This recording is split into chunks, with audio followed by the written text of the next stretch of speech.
First book of Adam and Eve, chapter 11. A recollection of the glorious days in the garden. Then Adam and Eve felt themselves burning with thirst and heat and sorrow. And Adam said to Eve, "We shall not drink of this water, even if we were to die. O Eve, when this water comes into our inner parts, it will increase our punishments, and that of our children that shall come after us." So the reason why Adam and Eve did not want to drink this water is because when they were in paradise, they did not have a flesh, so they never drank water. They did not understand what it feels like to taste the water. They did not need to pee. They did not need to poop.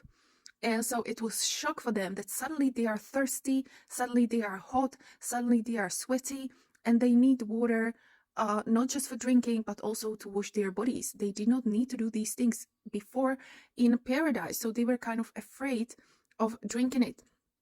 Both Adam and Eve then withdrew from the water and drank none of it at all, but came and entered the cave of treasures.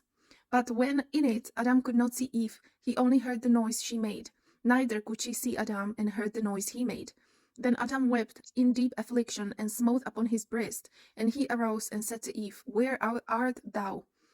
And she said unto him, "I am standing in this darkness." He then said to her, "Remember the bright nature in which we lived while we abode in the garden." Because in the garden there was no day, there was no night, there was absolutely no darkness, because wherever are angelic beings and God, there is only light. So it was another shock for them that they actually had to experience darkness such as night and darkness inside of the cave. O Eve, remember the glory that rested on us in the garden. O Eve, remember the trees that overshadowed us in the garden while we moved among them. O Eve, remember that while we were in the garden, we knew neither night or day.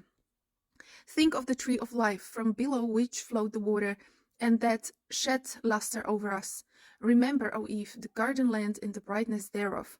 Think of that garden in which was no darkness, while we dwelt therein.